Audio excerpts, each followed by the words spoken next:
আজকে এমন কিছু সিনেমা নিয়ে কথা বলবো যা আপনাকে নস্টালজিক ফিল করাবে। প্রথম প্রেম, শৈশব, কৈশোর, কিছু হারানো সম্পর্ক, পুরনো স্কুল, পাড়ার ফুটবল, ফেলে আসা শহর যা বয়স বাড়ার সাথে সাথে মানুষকে আরো বেশি করে ভাবায়, নতুন করে ভালোবাসায়। এগুলো এমন সব গল্প যার রেশ রয়ে যায় আজীবন। একটা প্রেমের গল্প যা শুরু হয়েছিল স্কুলের ক্লাসরুমে, কিন্তু শেষ হয়নি। 20 বছর পর স্কুলের রিইউনিয়নে তাদের আবার দেখা, পুরনো দিনের সেই আবেগ, সেই না বলা কথাগুলো আবার জেগে ওঠে।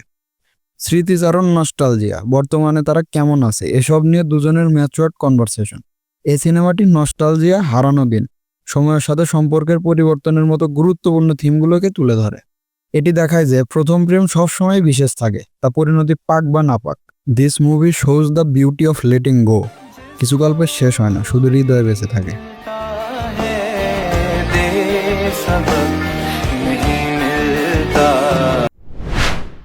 স্মৃতি কখনো মুছে যায় না, শুধু সময়ের সাথে ফিকে হয়ে যায়।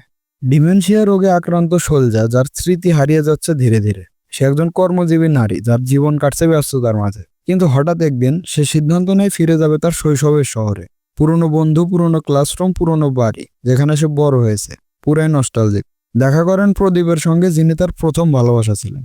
কত শত স্মৃতিচারণ, তারপর আবিষ্কার করেন একটি ছোটবেলার দুর্ঘটনা যা তাকে আজও কুরে কুরে খায়। এমন ক্ষত যা কখনোই ভোলার নয়।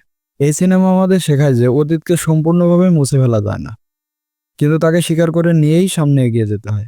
Three of us is a poetic journey of memories, love and self Discovery. দেখতে পারেন, খুবই সুন্দর একটি সিনেমা। জীবন শুধু এগিয়ে যাওয়ার গল্প নয়, মাঝে মাঝে ফিরে দেখাও প্রয়োজন। অরুল মজি, যার হৃদয়ে 22 বছরের পুরনো ক্ষত। এক পারিবারিক বিবাদের কারণে তাকে তার শৈশবের শহর ছেড়ে চলে যেতে হয়।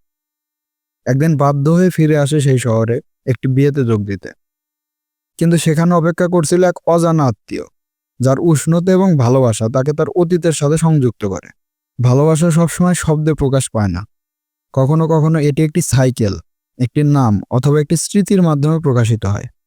এই চলচ্চিত্রটি আমাদের মনে করিয়ে দেয়, কখনো কখনো আমরা এমন মানুষদের ভুলে যাই যারা আমাদের জীবনে অমূল্য প্রভাব ফেলেছে। অরুলের যাত্রা আমাদের শেখায়, হঠাৎ কখনো একটি সাধারণ কথোপকথন আমাদের নিজেদের সঙ্গে পুনর্মিলন করাতে পারে। কিছু সম্পর্কে শেষ হয় না, তারা শুধু অপেক্ষা করে আবার নতুন করে শুরু হওয়ার জন্য। 90 দশকের কলকাতার এক গলি, একদল বন্ধু আর তাদের অবাধ্য রোমাঞ্চকর শৈশব। স্কুল ফাঁকি প্রথম ক্রাশ, পাড়ার ফুটবল, গোপন স্বপ্ন, সবকিছুর মিশেলেই সিনেমায়। এখানে শৈশবের মধুর স্মৃতি আছে, তেতো সত্যও আছে। বড় হওয়ার বেদনা, হারিয়ে যাওয়া বন্ধুত্ব, কিন্তু শেষ পর্যন্ত জীবনটা যেন ওপেনটি বায়োস্কোপের মতোই আনপ্রেডিক্টেবল। এই সিনেমা আমাদের নিয়ে যায় এমন সময়ে যখন আমরা দুঃখের সাথে পরিচিত ছিলাম না, যখন আমরা প্রত্যেকটা মুহূর্ত বাঁচার মতো বাঁচতাম। চাইলে জানাতে পারেন আপনার ছোটবেলার ইন্টারেস্টিং কোনো ঘটনা। Thank you.